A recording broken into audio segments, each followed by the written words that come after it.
Anniversary. Oh, after you called and asked them to come.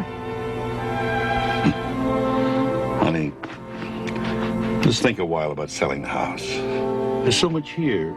All of our lives with the children. But that was a time, and that time is gone.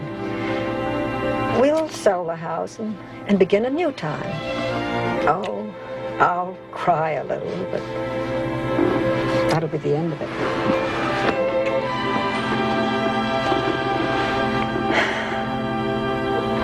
I have to tell you, Jim, I was surprised when you called. I really didn't think when it came right down to it that you and Margaret would sell.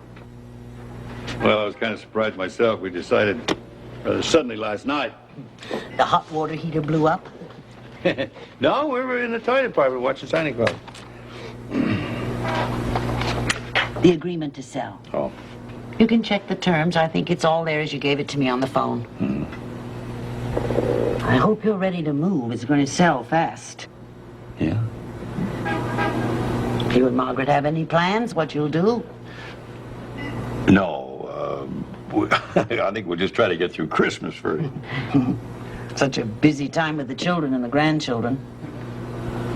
Well, it's a little different this year. They all have other plans. They do scatter, don't they? Like leaves in the wind. I'll call Margaret and set a time to go through the house. I've never seen all of it. Well, you won't have any problems. It's not very crowded. Jim, I know how you and Margaret must feel. I'll try to make it all as painless as possible. I know, Louise. Thank you. You're very sweet. Thank you. Goodbye. Bye-bye. We need some pictures of that house. I love the view from this kitchen window. Well, it's especially pretty in the spring when the lilacs come into bloom. Well, we remodeled this kitchen about 2 years ago. Oh, I hated to lose that old wooden drain board. It reminded me of Grandfather's kitchen. I must say, your kitchen looks brand new. Well, the children weren't raised in this one. But there are a few battle scars. Are those marks what I think they are? Yeah, that's where we measured how much the children grew each year. Well, it'll all be painted over. You know, some people whose house I sold last month had the same thing. They took the whole piece of wood out and took it with them. Oh, well, I'm afraid if we took all our memories with us, we'd have to tear down the whole house.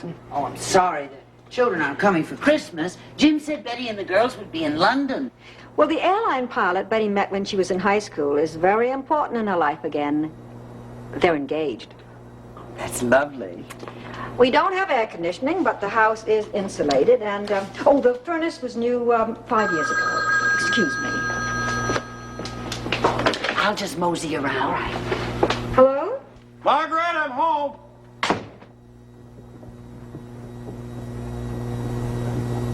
Margaret!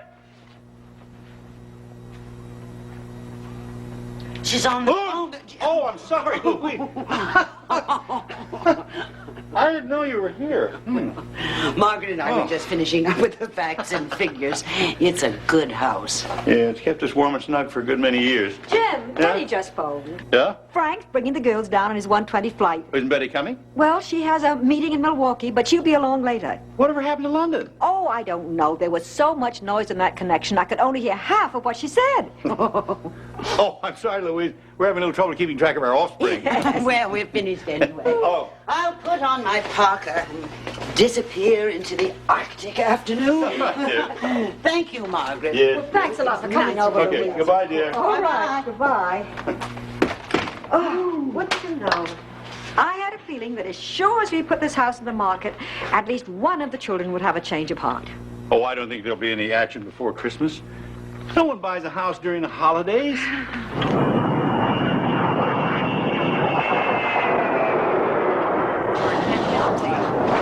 Flight number 37 now arriving at gate 26B.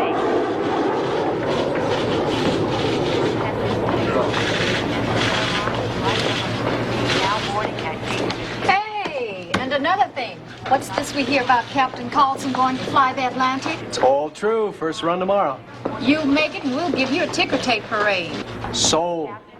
Can you get me a rent-a-car, Julie? I need it for a couple hours. I'm going to be taking flight 34 back to Chicago tonight. You want a Rolls or Bentley? That surprised me. Oh, What? We couldn't find the bathroom. I told you it was right around the corner. I want to find a two doors with pictures on them. That's right. One has a picture of a lady and one has a picture of a man. Ellen thought the man was a lady in a pantsuit. Have you finally found it? Finally. Good. Now, come on, let's get going. Nana and Grandpa are waiting for you. You got your car. Oh, nice. Thank you. See you later.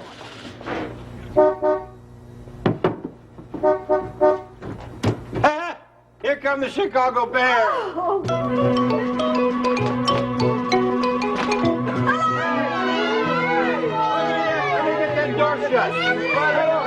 Hello, Angel. Yeah, we'll take it. How are you, darling? Oh, boy. Hello, sweetheart. Yes, it's a boy.